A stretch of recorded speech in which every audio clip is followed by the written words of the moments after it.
This is A Word, a podcast from Slate. I'm your host, Jason Johnson. For many of us, space is a place of imagination, the frontier explored in our favorite sci-fi fantasy films and shows. But it's also a place where business and politics collide, and no one is better at telling the story of how that unfolds than Neil deGrasse Tyson. It's not a business model if you're just going there to explore. And if you're running a business, you don't do something that expensive just for the sake of exploration. So you need NASA for that. Neil deGrasse Tyson on his new book, Merlin's Tour of the Universe, coming up on A Word with me, Jason Johnson. Stay with us. Ryan Reynolds here for, I guess, my 100th Mint commercial. No, don't. I mean, honestly, when I started this, I thought I only have to do like 4 of these. I mean, it's unlimited premium wireless for $15 a month. How are there still people paying 2 or 3 times that much? I'm sorry, I shouldn't be victim blaming here. Give it a try at mintmobile.com/save. Whenever you're ready. $45 upfront payment equivalent to $15 per month. New customers on first 3-month plan only. Taxes and fees extra. Speed slower above 40 gigabytes. See details. Welcome to A Word, a podcast about race and politics and everything else. I'm your host, Jason Johnson. There are few people that can answer life's most confounding questions with intelligence, authority, and humor. And I'm thrilled to be talking to one of those stars today. Astrophysicist Neil deGrasse Tyson is one of America's and the world's leading voices in science. He directed the Hayden Planetarium, hosted the public television series Nova, Science Now, and Cosmos, a space-time odyssey, as well as the Star Talk podcast, and served as a presidential advisor on the future of the aerospace industry. He's one of the rare scientists whose expertise has made them a celebrity. Tyson's a frequent flyer on late-night talk shows and has appeared in guest roles in countless movies and television programs, including Big Bang Theory. You think you're funny? I'm not Seinfeld funny, but I did an open mic night once. You're not funny. Yeah, that's what they said at the Chuckle Hut. How about this? I've got a book signing at Froman's in Pasadena next week. Why don't you come by and say some of those things to my face? Oh, no, but thanks for the invite. Smart move. And the next time you pick up your phone, remember, I'm the guy who kicked Pluto out of the solar system. He is also a New York Times bestselling writer, author of books including Astrophysics for People in a Hurry, Death by Black Hole, and Starry Messenger. His latest is Merlin's Tour of the Universe, revised and updated for the 21st century, a traveler's guide to blue moons and black holes, Mars, stars, and everything far. Neil deGrasse Tyson, it's an honor to welcome you to A Word. Thanks, and thanks for having me. I'm super excited about this, and everyone in the audience knows I'm super excited about this. And everyone who knows me knows I'm excited about this. So we'll just start here. I really enjoyed this book because as much as I am a nerd and a blurred, science was not my strong suit. And this book was simple, and it answered simple questions, and it was exciting, and it was fun. How would you describe this book? It was my very first book. I wrote it while I was in graduate school. And only in a recent year did I realize that almost every way that I communicate with the public, every choice I make about what I bring to them, word selection, phrasing, humor, had taproots in that original book. And it was a column that I wrote under the pen name Merlin. And I created this backstory for Merlin. It's not the Arthurian Merlin. There's more than one Merlin. So this one came from Andromeda, born 4.5 billion years ago, coinciding with the formation of our solar system. Took on Earth as a topic of study, including human culture, human history. If a person asks Merlin, "Dear Merlin, I don't quite understand gravity or something," then Merlin will recall a conversation with Isaac Newton. And then Newton will explain the gravity. So that setup of this fictionalized character offered me quite a broad texture of educational tools to grab parts of the universe that are most interesting and then share with the public. Oh, by the way, I'm not the only one who is deciding that. People asking questions in that column are deciding what they care about most. And so it's a celebration of learning. It's not just because you could just dig up a wiki page and get your question answered. But if you want to celebrate the learning, that's what Merlin is for. So as I was reading through this book, I was curious actually how you went about curating and updating the questions, because they're all over the place. Some are about, the stars and moons. I actually loved, and it was one of the last things I read as I was sort of going through the book, there was like a question about time. And I love the answer that time is a way to define action. And then, another answer from Merlin is, time is just whatever your clock says. How did you decide what questions you wanted to answer in an updated version? Yeah. So in the updated version, there's, by the way, the original book from 1989, there are whole swaths of inquiry that were just irrelevant today. So, for example, in 1989, many people were still enchanted by the appearance of Halley's Comet. That was in 1986. No one cares now. We're in like mid-orbit. The thing is beyond Neptune. No one is thinking about Comet Halley. So I had to do a very serious edit on not only what was in it, but answers that were given so that it can live in the 21st century. So that's the first part. Second, when a person asks a question, you can say, well, do I just want to give them an answer, or do I want to, let's go on a journey together. And then you learn not only the answer to the question, but the context for that answer. And you'll come away thinking more deeply than you did when you came up with the question in the first place. That's an ideal encounter between someone with a question and an educator. You don't want just an answer. You want to be able to see things that you never thought were visible upon learning what the answer is. And someone asks, what is time? Okay, I could say, well, Merlin could have just given an answer, but why not find what other people have said about time and then bring that to the questioner?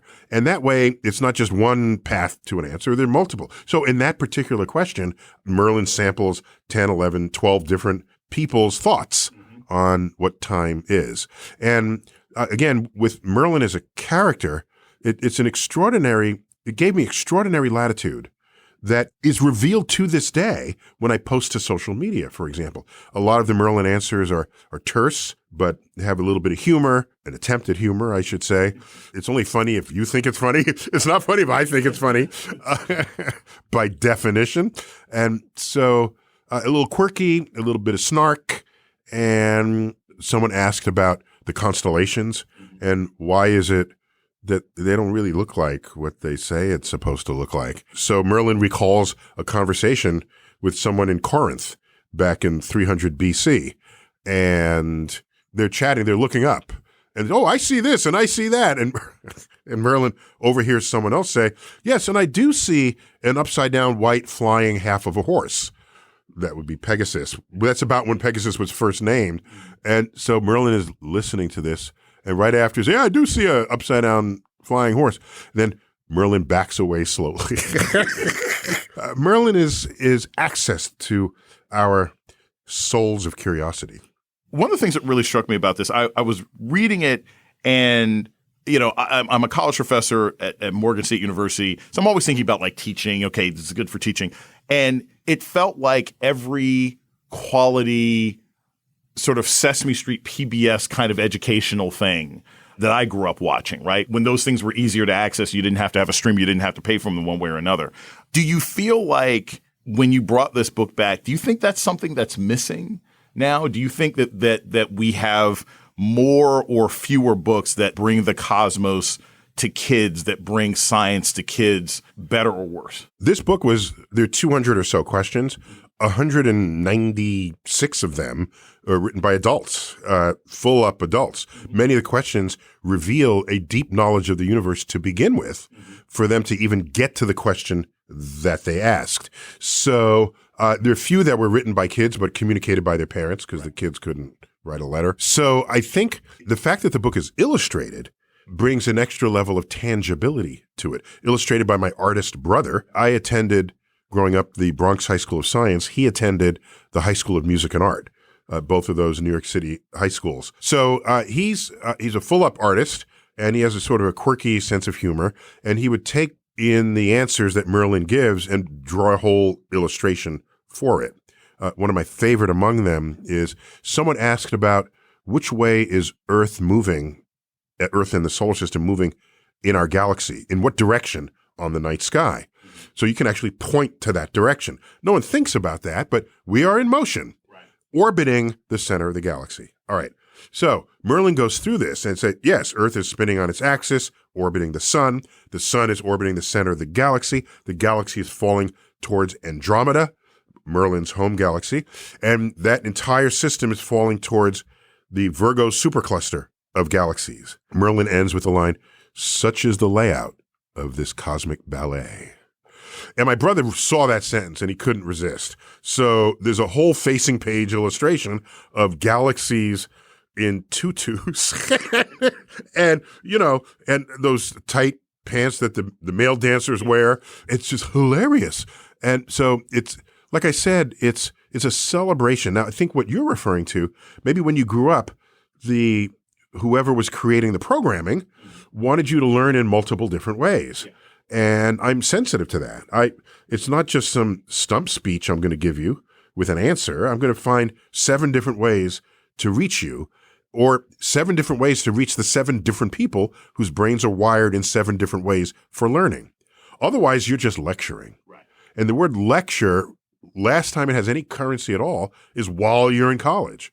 When you get out of college, nobody wants to be lectured. Stop lecturing me. Why are you lecturing me? What? Okay. The word, it's a bad word. Yes. And what is a lecture? It's you're talking in front of the room and everyone has to meet you there. 90% of the way there. Now, of course, they'll do that because they're paying for the college tuition. Yes. And so you're under no obligation to reach them.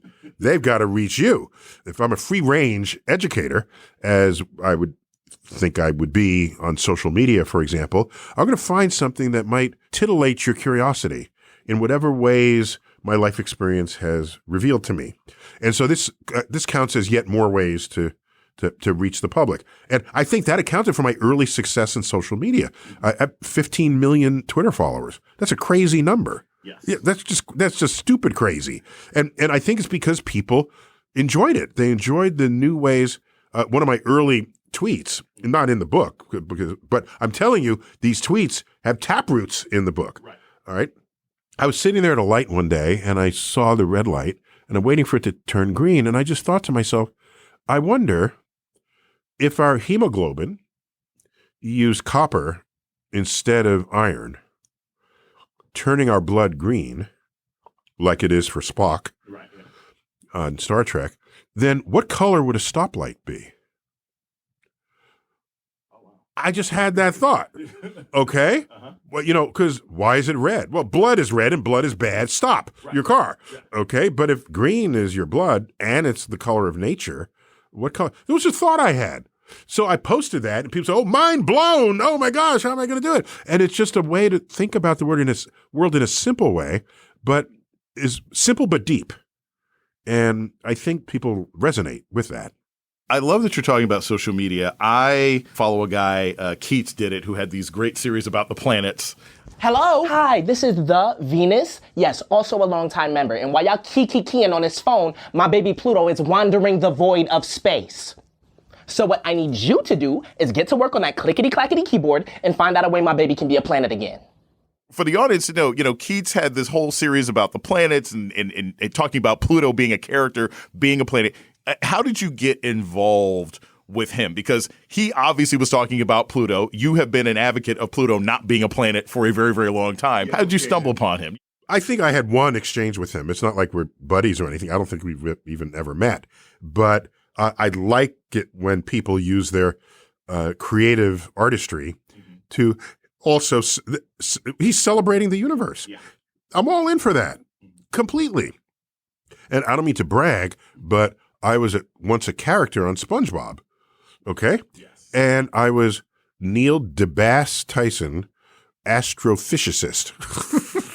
That's out of control right there, right? Right. But these are artists having fun. And if you come from wherever you are in pop culture, see science as a place to smile, laugh, have fun, come back for more, I'm all in. That is the soul of Merlin. How can science just be something else you can just sit down and have a coffee with? We're going to take a short break. When we come back, more from Neil deGrasse Tyson. This is A Word with Jason Johnson. Stay tuned.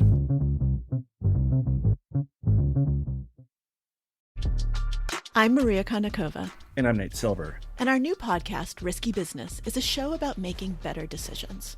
We're both journalists who moonlight as poker players, and that's the lens we're going to use to approach this entire show. We're going to be discussing everything from high-stakes poker to personal questions. Like whether I should call a plumber or fix my shower myself. And, of course, we'll be talking about the election, too. Listen on the iHeartRadio app, Apple Podcasts, or wherever you listen to podcasts. Hey everyone, it's Mary Harris, host of Slate's daily news podcast, What Next? It's been a long road to Election Day. How you doing? We've had crazy cat ladies, coconut trees, not to mention a little last-minute candidate swap. The polling indicates where they're slipping. I think viewers saw something other than what they were expecting. In an election that seems as close as this one does, any one of these little factors can matter so much. But after all that, here we are, at the end of the road. Or maybe it's just the beginning. And What Next has got you covered every step of the way for November 5th and the aftermath. We'll have all the deep insights and tongue-in-cheek political analysis you know and love from Slate. So don't miss out. Follow and listen wherever you get your podcasts. This is Jason Johnson, host of A Word, Slate's podcast about race and politics and everything else. I want to take a moment to welcome our new listeners. If you've discovered A Word and like what you hear, please subscribe, rate, and review wherever you listen to podcasts. And let us know what you think by writing us at aword@slate.com. Thank you. You're listening to A Word with Jason Johnson. Today we're talking with Neil deGrasse Tyson about his new book, Merlin's Tour of the Universe. So your work has turned you into sort of the go-to science guy and a sort of true squad for science fiction movies. No, I give them a wide berth. Don't brand me as like, oh, that can't happen, or that, but nobody wants to sit next to that person in the movie. All right, but I will hold you. I'll give an example. Just before I interrupted you here. But oh no, because we're going the same place. Let me give you an example. I'm only going to get up in the face of the movie if had they done the science right, it would have been a better movie. Okay. So take, for example, Star Wars Force Awakens. They have the new and improved Death Star, and it nestles up next to a real star, sucks out all the energy, and now it can destroy all the planets of a star system, not just one, because it has the energy of a star. Yes. Okay? Now befitting its name, Death Star. All right, so a few starter comments, which is not even my main comment. First of all, if you suck all the energy out of a star and put it in another place, you become that star. That's what energy does when it's in that concentration, in that volume. So, but let's assume they have some futuristic way to contain it. Fine. Second, if you don't like people living on a planet, why do you have to blow up the planet? I mean, what? Don't you want to, use the planet when you're done? That is not good military sense. In fact, it's military stupidity. Okay, so that's it. Third, you can calculate how much energy is in a star. It's enough energy to destroy 1,000 planets, not just 5 or 6, however many they destroyed near the end of that film. So had they done the math, the Death Star could have been way more diabolical than as displayed. And that pissed me off. I don't mind sitting next to that person in the film because sometimes I am that person. It's interesting when you say that it could be the science is important when it actually makes the story better. How often are you reached out to, right? Do you get reached out to by people like actual writers on Star Trek? Do you get reached out to by, say, the people who put together Interstellar, which I think came out 28 years ago this week? I think that's a 10-year anniversary for it or something. Yeah, not 20. I don't think 20. So I'm occasionally called, but not as often as you might think. They don't need me to correct their science. You can get a graduate student. In fact, when I was in high school and I got into college, and then the Disney had their movie, The Black Hole, I taught a seminar in high school, in my own high school, about black holes. Okay? I went to a geeky school. We did that sort of thing. So don't overthink it. Anyway, I knew enough about black holes to know that Disney's movie, The Black Hole, had no advisors at all. They could have called me. I totally could have connected them up to how to do that movie. So you don't need someone of my visibility, unless that's what they seek, to get the correct information. Just read a book on it or get someone who's a student in the subject. But occasionally I'm asked to do a cameo, make a cameo appearance. And if I do, it's got to make some sense in the story. I'm not just going to be actor Neil because I'm not an actor. And if it's a cameo, then people will cut you some slack because they know you're not an actor. So if your line comes out a little clumsy, it's a cameo. So it's got to make some sense. And in all those cases, I said, may I see the script? And I get in the mood of the script and I say, I want to make these changes just to make it a little more accurate, but still in the spirit of what you're trying to do, even if it's a fairy tale story. I have a very low bar for what I'll agree to do for artists. I have a cameo in Sharknado 6. And again, these taproots were in this original book, Merlin. So, for example, someone asked what would happen if Earth stopped rotating, okay? Well, that kind of happened in Superman, didn't it? In the original Superman movie, okay? Flies backwards, the Earth slows down, stops. So they linked that to clocks on the false assumption that time relates to Earth's rotation, which of course it doesn't. But fine, I'll give it to them. But as Merlin indicates in the answer to that question, what would happen? Well, anything not nailed down to the Earth will fall over and roll due east at 800 miles an hour. So yeah, if Earth stopped rotating right now, you and I would just start rolling east at 800 miles an hour. Why? Because that's how fast we're moving right now at about this latitude. We're having this conversation in Washington, D.C. Washington is moving east about 800 miles an hour. If you're on the equator, it's about 1,000 miles an hour. Farther north you go, your sideways motion in the rotating Earth is less. But fine. What else will happen? Oh, the ocean sloshes. So the Atlantic Ocean will wash up on the shores of Europe and Africa. The Pacific Ocean will wash up onto the shores of North and South America. And Superman would have killed billions of people to save Lois Lane. This is the thinking that Merlin does that became infused within me as I then became a professional educator. I think about this because your role as an educator, this book, several other nonfiction books that you've written, and then just various clips of education that you have online. You did a recent discussion where you broke down how we can simply show that the world isn't flat, right? It's honestly one of the most beautiful things I've ever heard. Let me make it clear that I'm delighted when I see people with active minds trying to tackle the great unknowns in the universe. It's a beautiful thing that people want to participate on this frontier. What can happen is if you're a fan of a subject, let's say, a hobbyist, let's call it, it's possible to know enough about that subject to think you're right, but not enough about that subject to know that you're wrong. And so there's this sort of valley in there, a valley of false confidence. That's got like 10 million views. It's like crazy. It's phenomenal. So I'm a little disappointed that many people felt they had to look at that video. Maybe that's how I should be looking at it. No, that should be the least viewed video I've ever done, but it's not.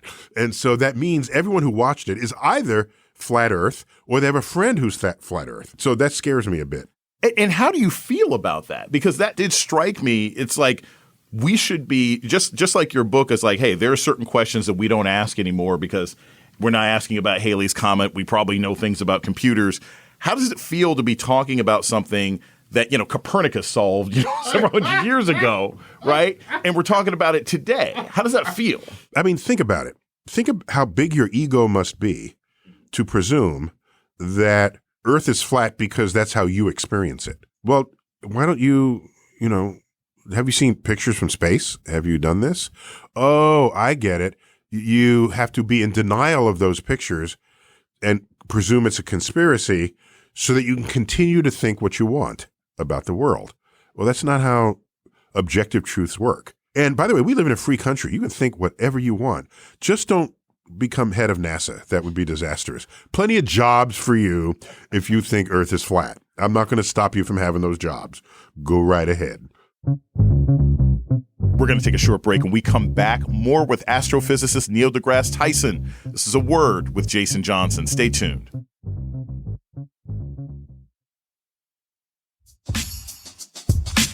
You're listening to A Word with Jason Johnson. Today, we're talking with Neil deGrasse Tyson. So, interestingly enough, You mentioned NASA last time, and I am fascinated by this. I just saw you saying this on another YouTube clip because, of course, that's how most of us experience you.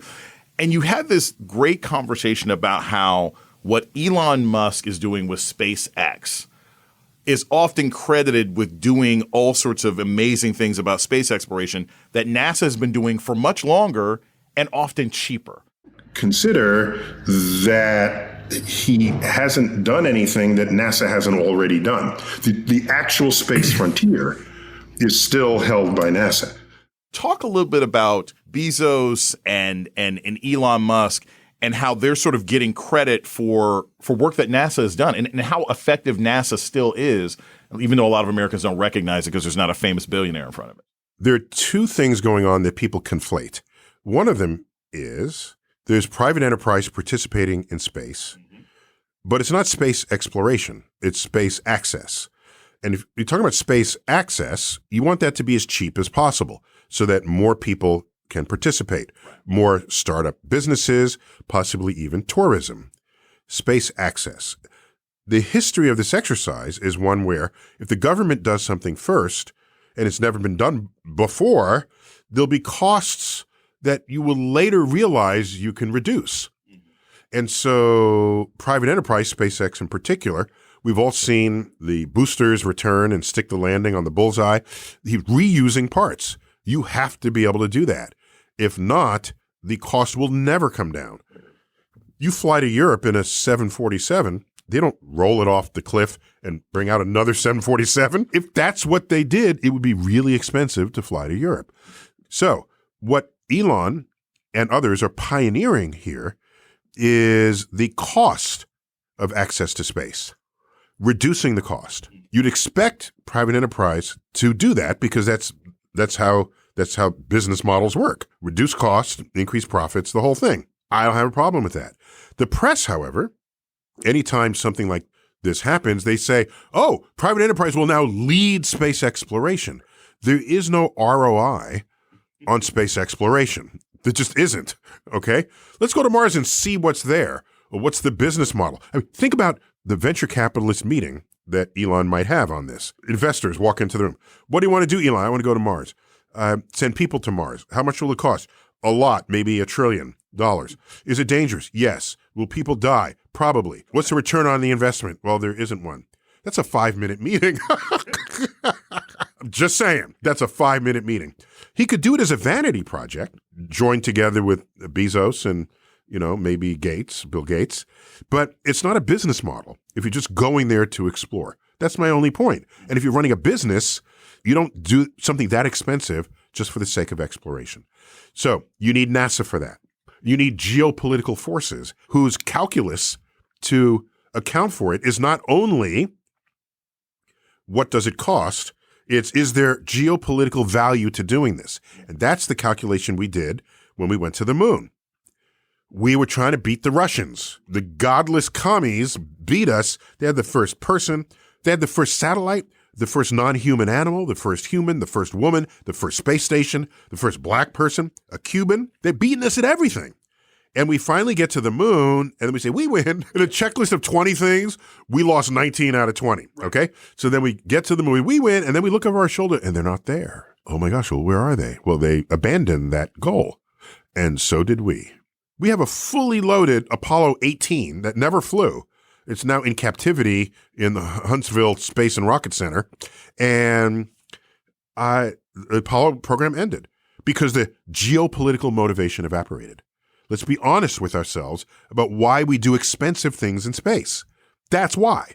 And sending people into space is expensive. Bezos and Branson are having suborbital loops. They go up above the Kármán line, and then they fall back to Earth. And you get some few minutes of weightlessness. And we all just agree to call that space. As an astrophysicist, I'm less inclined to do that, but I'm not going to fight the system. Musk actually puts people in orbit. So they go completely around the Earth. Both will give you the overview effect, but the overview effect is best when you see the entire Earth pass beneath you, not just if you go up and come back. So those, I think, could be the future of tourism, a little rocket trip, but ideally I'd want to go into orbit. and see all of Earth turn beneath your feet. Watch 18 sunrises a day. And ideally, take a vacation on the moon or on Mars. Elon is making great strides to reduce the cost of that, and that should continue. Meanwhile, NASA would be at the frontier, contrary to what any of you have ever read by the press. When Elon took cargo to the space station, the new era, private empire. NASA's been doing that for 20 years, right? It's cargo to the space station. Do they do it for less? Yes. That's why NASA will buy their services. That's quite natural. Airmail was a big driver of the innovations of airplanes.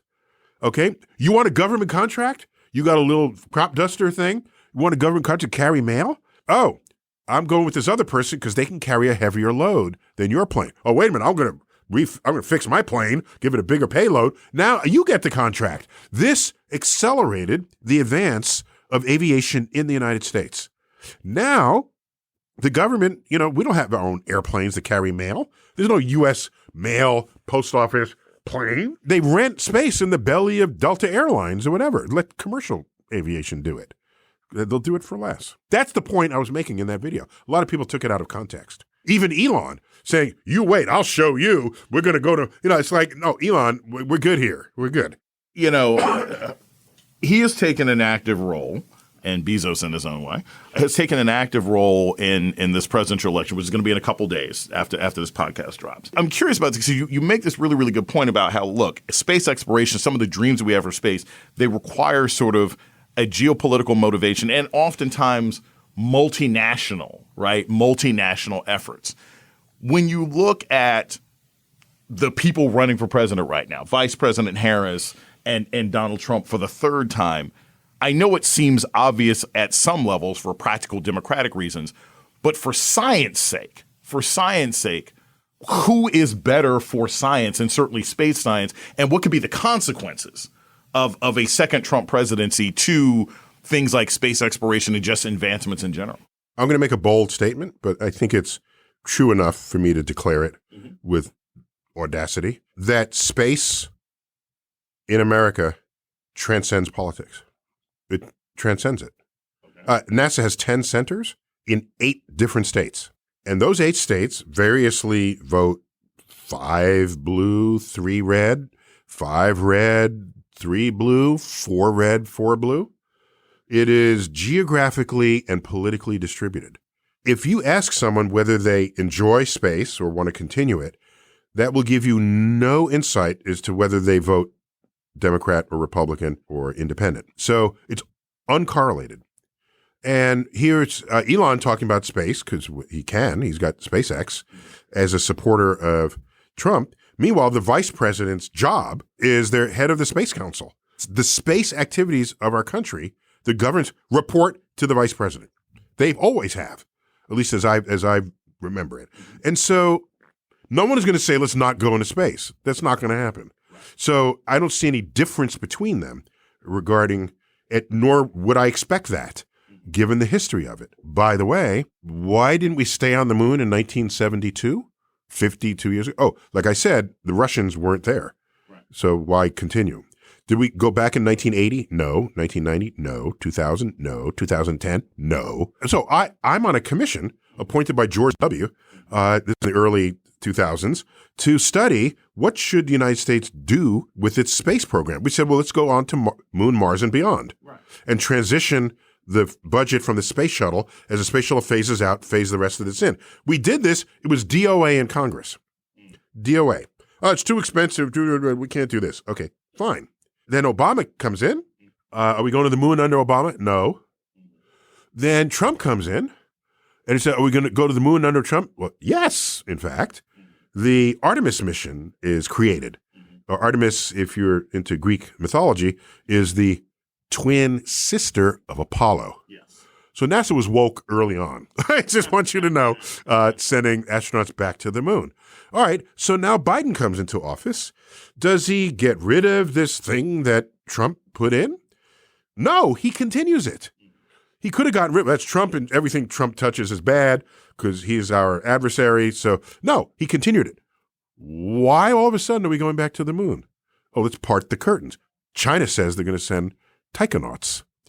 the China version of to the moon. And we now have a geopolitical motivation because we view China as kind of a frenemy, right? I mean, they're important trade partners, and there's some tension there, you got to admit.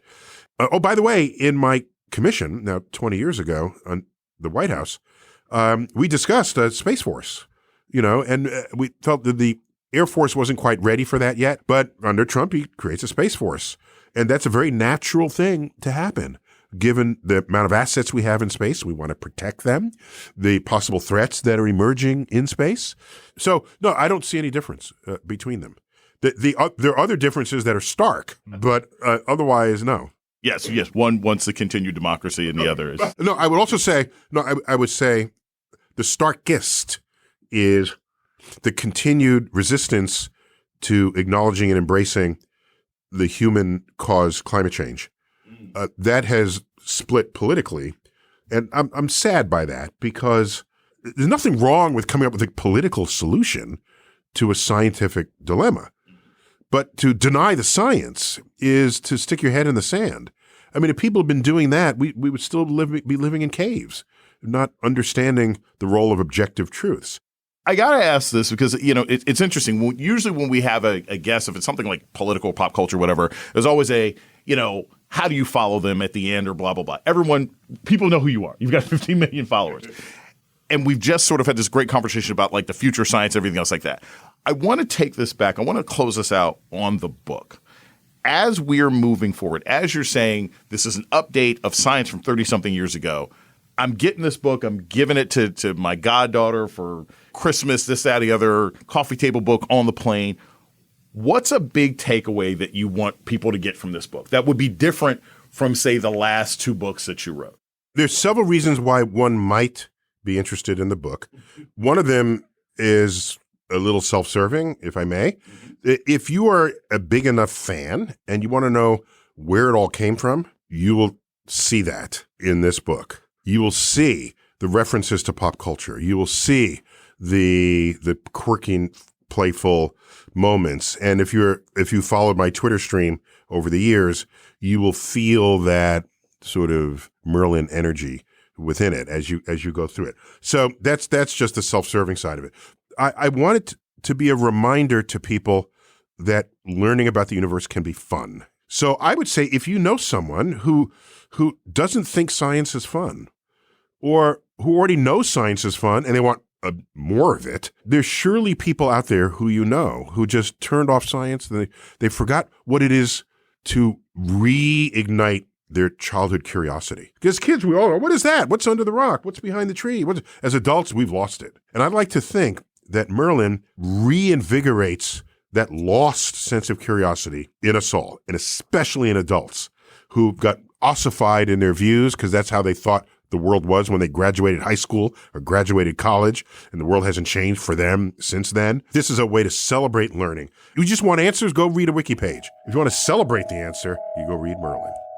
Astrophysicist Neil deGrasse Tyson's new book is Merlin's Tour of the Universe, revised and updated for the 21st century. A traveler's guide to blue moons and black holes, Mars, stars, and everything far. Neil deGrasse Tyson, thanks so much for joining me today on A Word. It's been an honor. And that's A Word for this week. The show's email is aword@slate.com. This episode was produced by Kristie Taiwo-Makanjuola. Ben Richmond is Slate's Senior Director of Podcast Operations. Alicia Montgomery is the Vice President of Slate Audio. Our theme music was produced by Don Will. I'm Jason Johnson. Tune in next week for A Word.